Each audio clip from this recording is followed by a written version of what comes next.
Texas Math Mundo audience, are we in store for a treat today? In the house is Dr. Jeremy Sain. He is a four-time Texas UIL State Champion. In 1996, 97, and 1998, he was the Class 2A Texas State Champion in Mathematics. In 1998, he was the Class 2A Number Sense State Champion.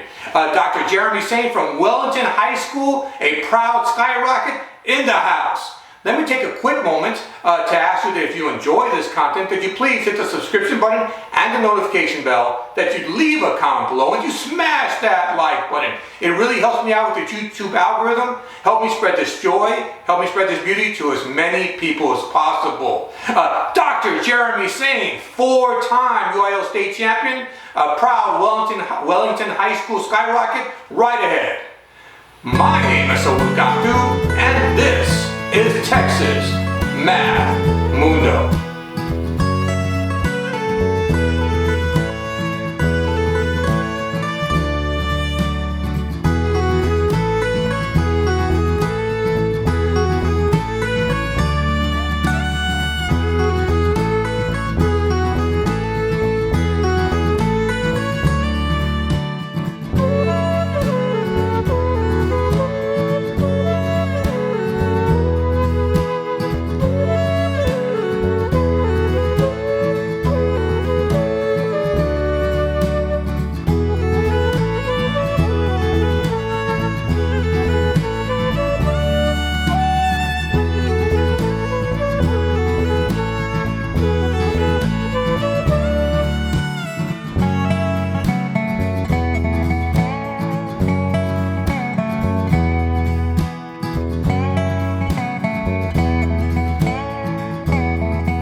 Audience, are we in store for a treat today?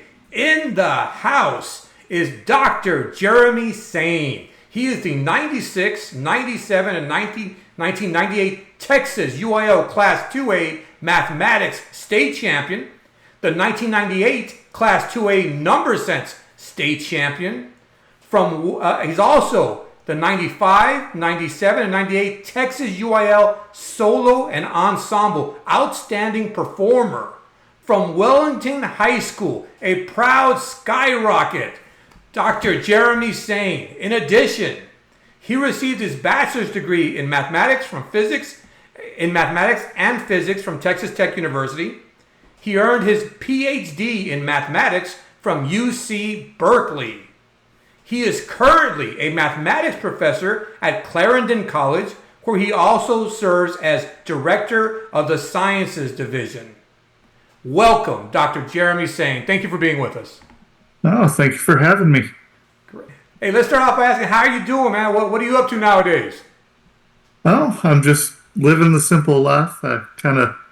After living in Berkeley for 7 years, I decided I miss small town Texas, so moved back, and I've been here ever since. Is it a big contrast? Oh, yeah, for sure. A different world. So where's home, and what are you doing for a living? I live in Howardwick, Texas, which is 5 miles north of Clarendon, where I work. It's about a 5-minute walk to Greenbelt Lake, and I have a couple of acres, so no immediate neighbors or anything like that. I'm in Howardwick. Only has 5. Not quite living out in the country, but just one step removed from that. So, right. And yeah, I've been working at Clarendon College ever since I graduated from Berkeley for 15 years now. One nice thing about being a math professor is that, at least for low level classes, a lot of it's auto graded now. So I got time. I can still learn math. I can still pick up other interests and focus on content creation, that sort of thing. So it's a pretty good life. Technology done right. Get it to do all the mundane Exactly. tasks so you can explore the good stuff. Absolutely. Hey, when not working, how are you having fun?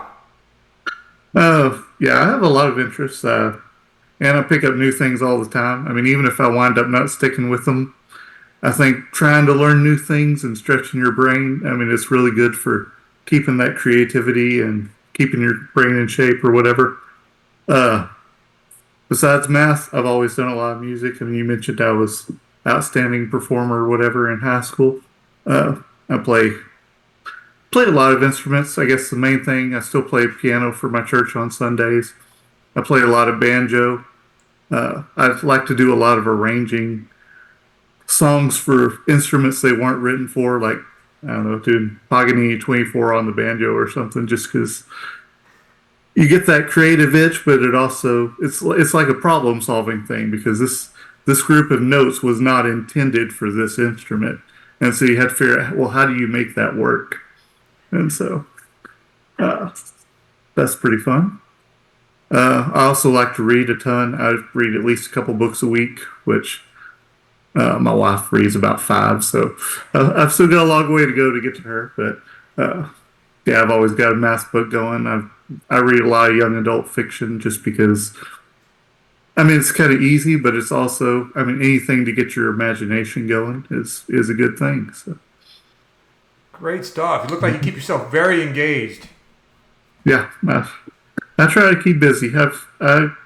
I got way too many things to do in the 24 hours I got every day, but All right. Hey, let's get back into a little bit to your background because it's so impressive. Your UIL record, four-time state champion.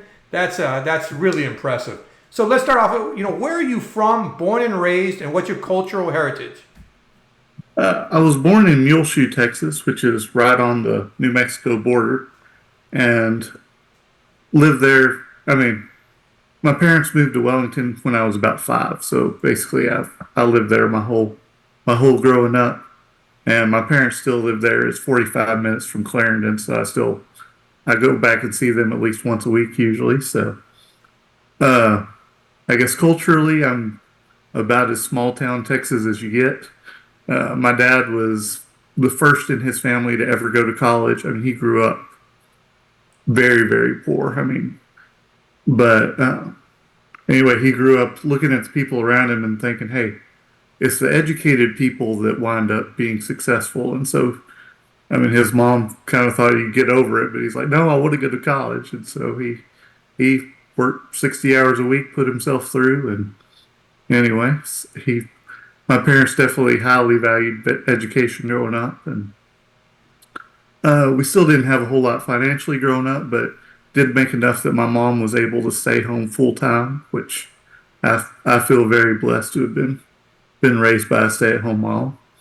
And so anyway, Great, grew up great. learning to be really frugal and really thankful for what you got and really focused on hard work and on families. Hey, a lot of that West Texas culture in you. Yeah, amen. Hey, when did you realize that you had a talent for mathematics?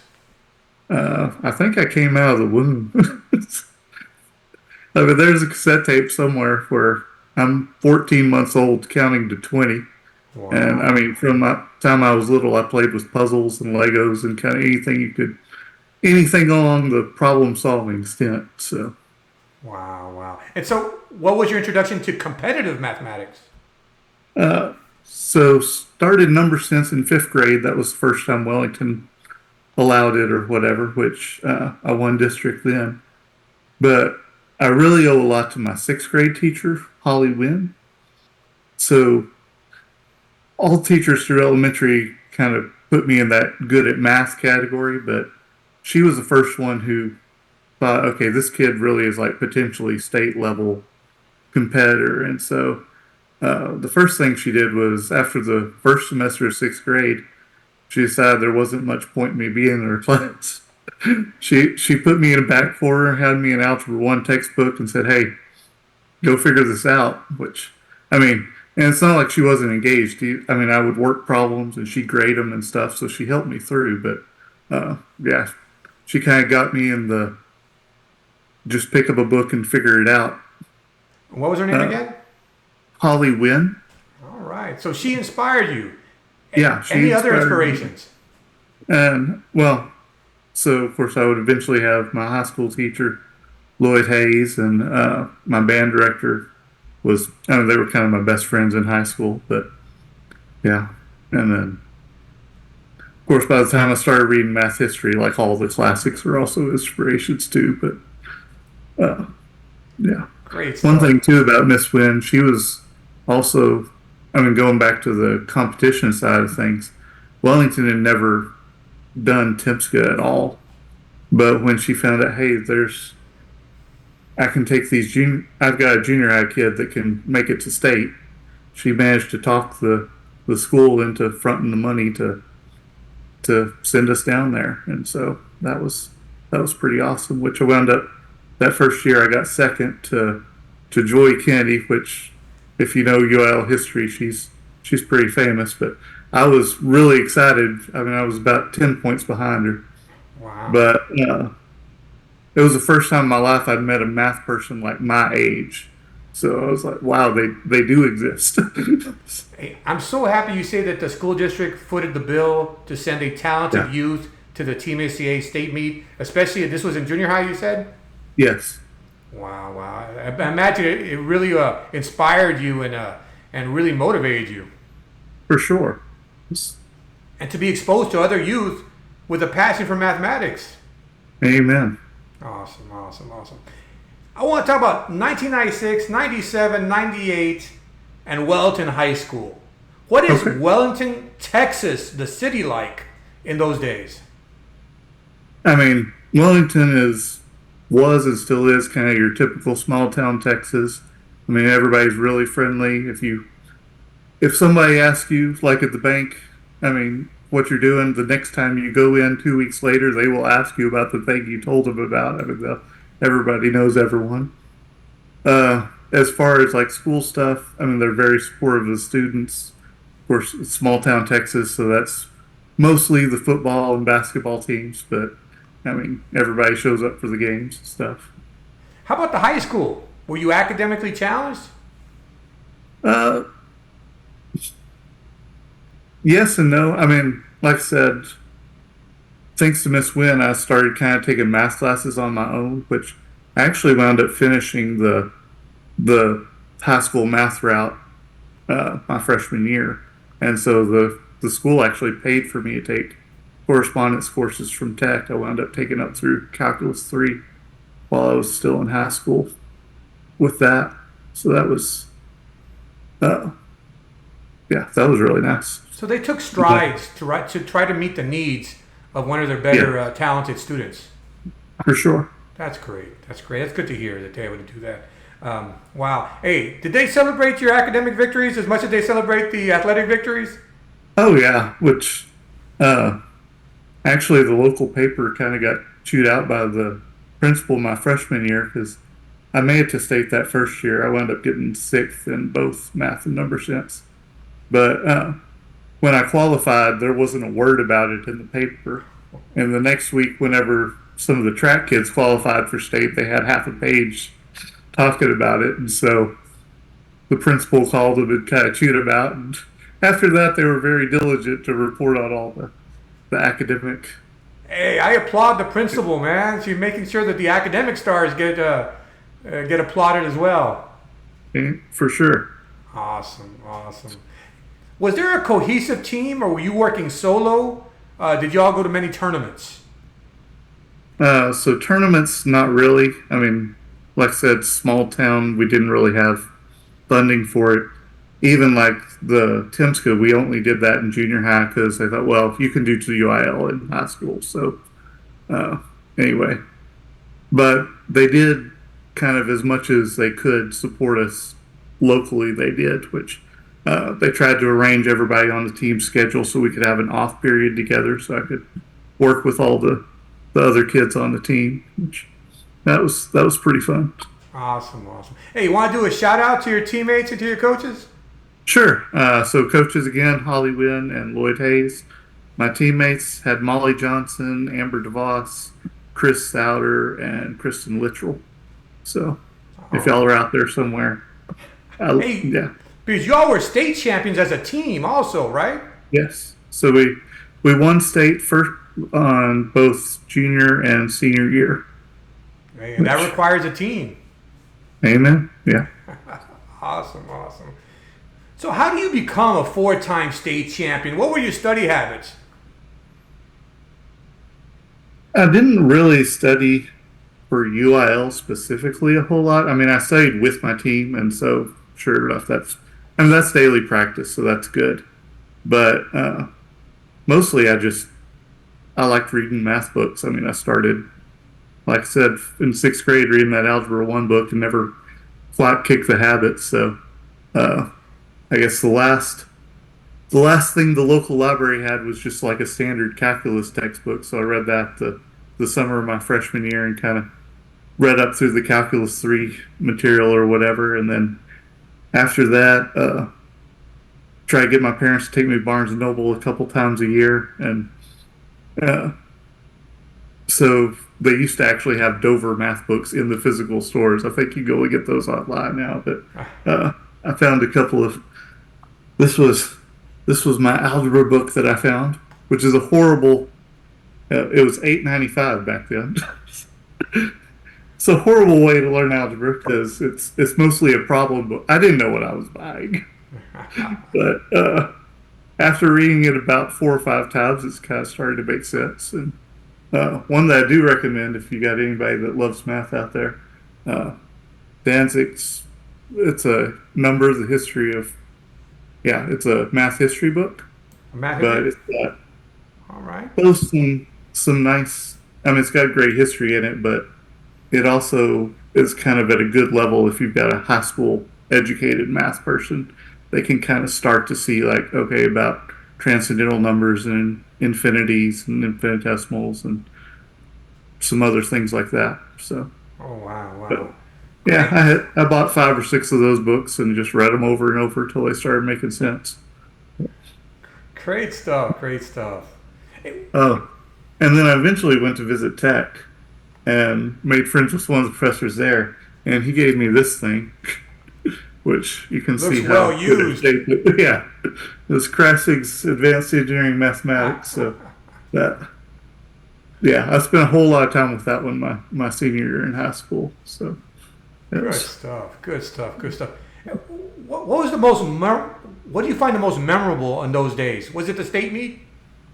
Yeah, I mean the state tournaments. Well, the regional tournaments too, because I mean I met lots of people there. And if I had to pick just one event or whatever, that junior year state meet, because the first year, of course, I won math my sophomore year and actually ran into Joy Kennedy's dad that junior year. So, well, what's next for it? It's like, hey, this year the team's winning. And sure enough, the team won. And our third person on the team, she got about 35 points. But that was more than the difference between us and the second place team. So it really did require all 3 team members. So that was...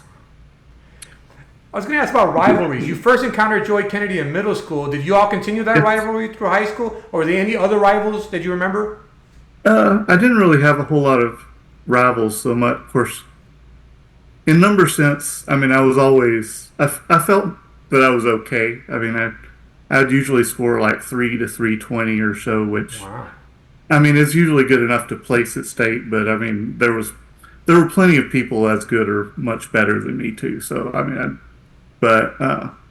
in number sense, at least in mathematics, at least among the small schools, Joy Kennedy was really the only other small school student that was pretty comparable. Which we were pretty well 50-50 on who came out ahead. So it was fun keeping up with her. I wasn't competing with her directly because she was in 3A, but you kept tabs. I kept tabs. And like I said, I knew her and I knew her parents too. So I mean, I usually every time state came around, I'd talk to them for a good bit. So it was pretty fun. Cool, cool. And then I met several other friends, most notably Aaron Bailey. I met him through UIL, and he would wind up being my roommate at Tech. So that was serendipitous for sure. Great, great, great. Hey, where do you keep all those gold medals? They're still at my parents' house. They've got a little little display cubby where they've put all me and my brother and sisters, all of our stuff from high schools on display there. So I think I sent you some pictures of it, so the viewers will know what it looks like. Absolutely, absolutely. Hey, in the intro, I mentioned that you got a mathematics and physics degree from Texas Tech and a doctorate from UC Berkeley. Did your UIL journey help with that? Oh yeah, I mean, most obviously it helped with the financial side of it. I mean, my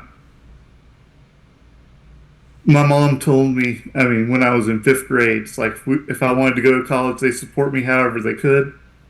That would not be financially, because I mean, we couldn't afford it. So I mean, I actually started saving up to go to college in fifth grade, but thanks to UIL scholarships, I wound up not really having to worry about money, at least through undergrad anyway. So that was very helpful. Another thing, it kind of just that culture of, especially once you get to regional and state and you're surrounded with math people, just randomly walking up to a math person and say, "Hey, look at this problem I'm working on." That carried with me into college. I kind of cringe thinking about doing this now, but when I was a freshman, I mean, about 2 weeks into, I was taking a linear algebra class. I walked in the professor's office hours and said, "Hey, look at this problem I've been working on." And I just assumed he would be fascinated with it because obviously. But anyway, he was really receptive to it. I mean, he read it, and a couple weeks later, he got back to me. It's like, "Yeah, I like where you're going with this," and he gave me some more problems. And eventually, he'd passed me on to a couple of the other professors there, which I worked with them and co-authored a couple papers with one of them. And Wow. so Awesome. that was good times. Awesome, awesome, awesome. Uh, you say you return to Wellington often? Yeah. So I still go to the church I grew up in, which is about 10 miles from Wellington. So uh, I go there pretty much every week. Cool, cool, But, cool. What do you value the most about your UIL journey? oh, that's a good question. I don't know. It's been a while at this point. I mean, it's one last thing about it at the time though was just being able to be recognized for just being the smart kid. Because I mean, that's one thing I didn't really realize how thankful I should be for that until I met people from other places. But like my wife, she's from Colorado, and of course they have sports there. They have some band competitions and whatever. But as far as just like a pure academic, I mean, there's not a lot of that. And so being able to be like acknowledged and validated for being the brainy kid that reads all the time. I mean, that meant a lot to me growing up. So. Absolutely. Texas does it right. It gives our academically gifted kids a chance to shine. For sure. Absolutely, man. Absolutely. I 100% with that. So, Mr. Four-time state champion, what advice do you have for any of today's youth that may come across this interview? First thing, just because it's something I did not know about when I was in high school. If you haven't heard of the International Math Olympiad, that's something to definitely look into. It's kind of math wise, it's a level above the sort of problems you get like on the UIL math test, but it is stuff that can be solved all at high school level. You don't even need any calculus to do it, and so uh, yeah, I had never heard of it. Even if I had heard of it in high school, I probably wouldn't have been able to be a part of it. But uh, there are lots of great problem books out there. There's lots of great YouTube channels that cover Math Olympiad problems. And so if you want to kind of stretch your mind and get to some next level maths early on, that's definitely a good place to look. The other thing I'd say, don't focus solely on math. I mean, UIL's contests, especially that problem solving thing, it's great if you want to go into engineering, kind of experience thinking outside the box and on the fly and stuff like that. But yeah, there's a lot of art in math. I mean, even at the UIL, that problem solving level, sometimes there's the straightforward, okay, I know how to solve this problem, but it's going to take me 3 pages. But if you look at it a little longer, there's some symmetry. Oh, I can actually do this in like a paragraph or something. So, but then, especially once you get into high level math and there's a lot of proofs and stuff, there's a lot of creativity and artistry to it. And so, yeah, anything that can help you build that creativity. Of course, I'm a music guy. I mean, composition, arranging, improving is all really good for building that creativity. Actually, well, probably my biggest regret from high school, I wanted to take an art class, and my counselor said I should do it, but ultimately I wound up saying, oh, I'd probably be better off like taking more science and accounting and I mean, kind of all of that. So I would have learned that stuff anyway. I should have taken the art class, but and of course, arts aren't just for helping with math. I mean that the act of creation is very fulfilling. I mean, it's kind of a lot of it's what makes life worth living. Even if you're a math guy, I mean, it's that creativity that makes it fun. And of course, we also live in a visual society. I mean, even if you're going to be a pure math guy, like I mean, you look at guys like 3 Blue 1 Brown or Math Logger or something. I mean, yeah, their math content's great. There's a lot of great math content out on YouTube, but it's the way they can present it visually and connect with the viewer that way. I mean, that's what really sets them apart. So yeah, I mean, some great advice, a great perspective. You know, I think you're being humble because I can only imagine if you had been exposed to the mathematics Olympiads at an early age. I can only imagine what you would have done. I don't know. I would have had fun with it either way. Yes, absolutely, absolutely. Any parting words or final thoughts as we conclude this interview? Well, just keep reading. I mean, read math books, read fiction, read how-to books, anything you can get your hands on. I mean, YouTube and stuff like that for little snippets are great, but it's not the same as sitting down with a full book on something and going through it. Also, keep creating. I mean, don't worry if it's not any good. I mean, one of the things, I was talking to a guy in undergrad, one of the most impactful things somebody said to me in that time of life, we were talking about art because I wished I was good at it. He said, you know, the reason most people still draw like first graders is because they haven't drawn anything since first grade.